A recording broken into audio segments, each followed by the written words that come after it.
Paano kung nakakatakot ang aking guro? Kuwento ni Angeli Ludovico at guhit naman ni Hana Manaligon.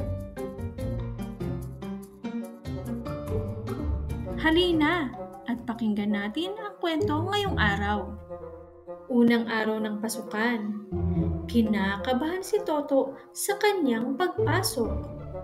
Paano kung nakakatakot ang aking guro? Tanong niya sa kanyang sarili. Siya ang aking tatay. Mukhang excited na siya dahil nililinis na niyang mabuti ang aking sapatos. Kaya naman, lumapit ako sa kanya. Tatay, paano kung nakakatakot ang aking guro? Tumingin sa akin si tatay nang nakangiti. Wala kang dapat ikatakot, anak. Wika ni tatay. Sa aking pagpasok ay inihatid ako ni tatay at nanay patungong paaralan. At sa bawat hakbang namin papalapit sa paaralan ay lumalakas ang kabog ng dibdib ko. Nanay, tatay, paano ko nakakatakot ang aking guro? Huwag kang mag-alala, anak. Masaya sa paaralan. Marami kang makikilala at magiging kaibigan.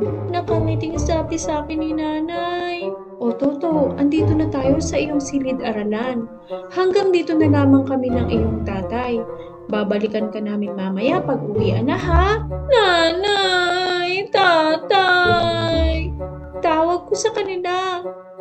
Paglingon ko sa aking likuran, ay may mga bata na nakatingin sa akin mula sa bintana. Toto! Toto! Pasok ka na dito!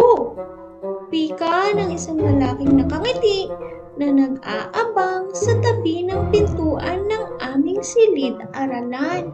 Magandang umaga! Ikaw ba si Toto?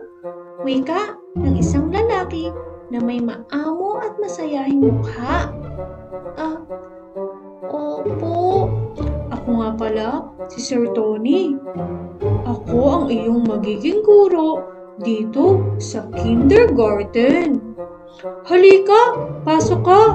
Lumapit sa akin ng isang batang babae.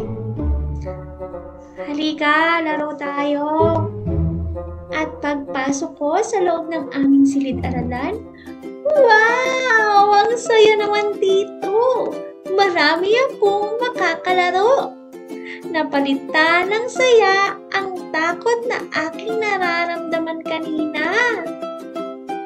Hello! Ako nga pala si Toto. Anong pangalan mo? Tanong ko sa isang bata na may maikling buhok at mapupulang pisngi. Ako nga pala si Mika. Magandang araw sa'yo, Toto. Pati niya sa akin. Mga bata!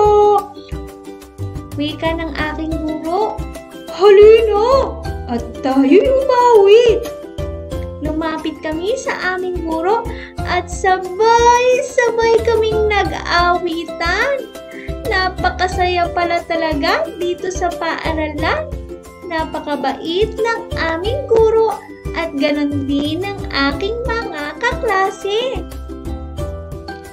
Sa aming masayang paglalaro ay natanaw ko ang aking nanay at tatay sa labas. Oras na pala ng uwian. Nanay, tatay, masayang salubong ko sa kanila.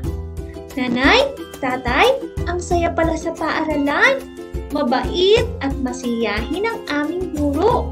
Tinuruan po kami umawit, sumayaw, magkulay, at marami pang iba. Tunay na masaya palang pumasok sa paaralan. At dito nagtatapos ang ating kwento. Tandaan mga bata, na hindi nakakatakot ang guro dahil sa paaralan, isa sila sa iyong magiging kaibigan.